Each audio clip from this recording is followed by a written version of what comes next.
Welcome to Hometown Healthcare.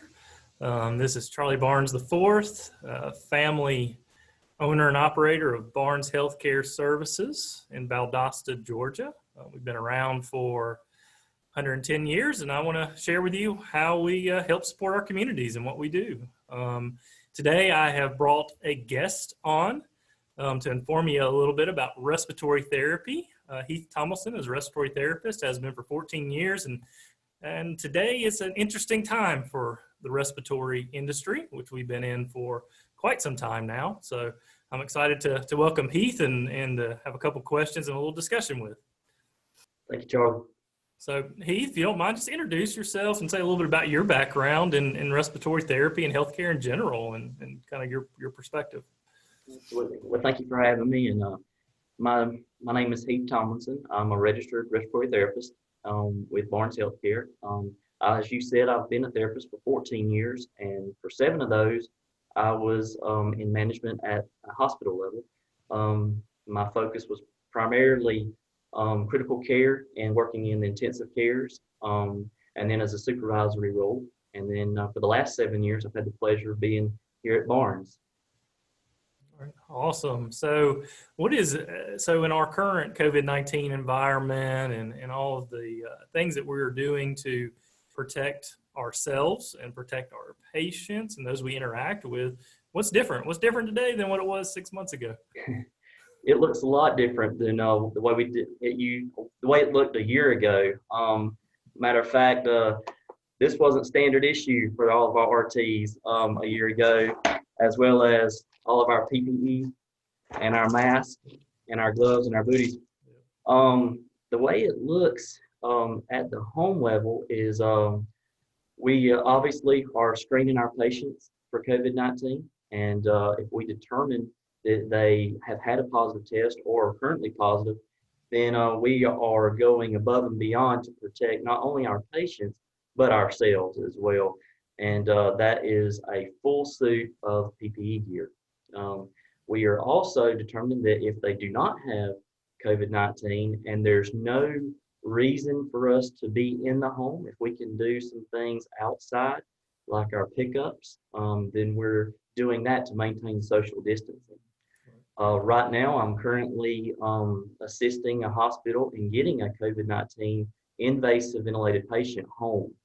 And the intensive cares and the way we go into the hospitals now and work with their staff is completely different than the way we did a year ago.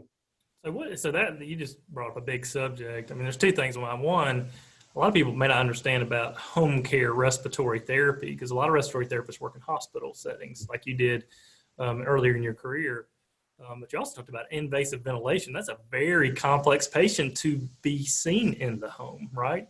But I also assume hospitals would rather than be there, right? So we're getting people out of the hospitals and helping to get, so there's access, there's availability to beds, there's a better quality of life in the home.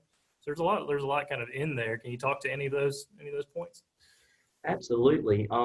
In regards to this patient that I'm currently working with, he will be receiving just about every one of our services that we provide, as far as invasive ventilation, suction, enteral feeding, oxygen, hospital bed, bedside commode, walker. He'll be getting all these things. So basically what we're trying to do is move him from the ICU in the hospital setting and getting all those services set up at home, and working with an umbrella of other companies as well as ourselves and the hospital to try to help this patient recover from this serious disease. So how does so normally, I know what y'all do is you'll spend like a week or maybe more through education if you have a new invasive individual coming on service. How is that process different now under the current circumstances? It is exaggerated for sure now. I would say one of our first big hurdles is the fact that it takes time to get in through all these checkpoints through the hospitals and even getting into the ICU room, because everything has to have an appointment, and you have to have a liaison to bring you. You just can't have free will to go in and out of the hospital. So that adds time. Like you said, normally definitely always takes at least a week. But on this patient, due to the complexity, then it's going to be we're looking at 2 weeks, maybe 2.5 weeks to get the family trained adequately enough and to get other family members in there so we can have a positive outcome. And because we don't want to see the patient having to come right back into the Right. ICU. Oh, absolutely. And they're going to be much safer at home, especially in the current circumstances. I'm sure they would like to get home and get home fast. But yeah, so it's definitely a different world that you're living in. About oxygen, what do you think about? So a lot of the patients that we're seeing today, and you may not be interacting with them as much, that are COVID-19 positive, they're coming home with oxygen. Can you speak to that any, and kind of why that is, or kind of what you're seeing? Absolutely. I would say, and I don't have the exact numbers in front of me, but I would say easily 3 times our normal oxygen patient discharge load has increased by that much. And it's due to the COVID-19. It does attack the type 1 pneumocytes. So these patients do have a diseased lung, and so they're requiring more O2 or supplemental O2 to get them out of this ARDS stage that they were in this acute phase in the ICU. Now they're working their way through it. So we're having to provide supplemental O2 at home. They don't really need the services in the hospital any longer, but they do need that supplemental oxygen to sustain their SATs. And then we are seeing after 60, 90 days of them being at home that their lungs are well enough at that point that they can actually come off the O2. So short-term oxygen, and in the past, Medicare and other entities haven't covered short-term oxygen. This hasn't been a standard of practice for them, and they've obviously relaxed those guidelines for us in this time for these reasons, this pandemic, which is good, which is another hurdle that we have to overcome, is all the, those proper billing practices with our insurance companies and what have you. Is there anything else that you'd like to share as a respiratory therapist that you think would be good, or a perspective you may have that others may not be reported on in the news or otherwise? Not as much through the COVID-19. I think that's been documented well enough on all the major news networks, and I think that you can look at different studies, and some of them are synonymous, but others are conflicting. What model you look at. So I think we're just in a wait and see pattern right now, and just hoping that we'll see a vaccine sometime in the near future.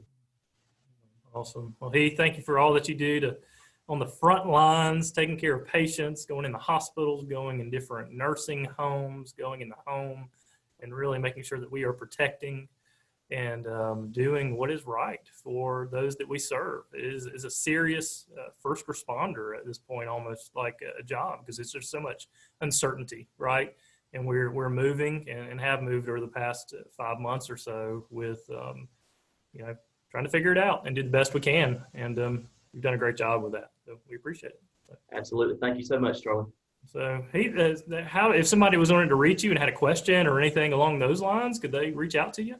Absolutely. My email address is heath.tomlinson@barneshc.com. All right. Awesome. Thank you, Heath. And I am Charlie Barnes the fourth again. You can also reach me at Charlie4, the number 4, @barneshc.com if you'd like to email me or contact me. And with that, we'll sign off of this premiere episode.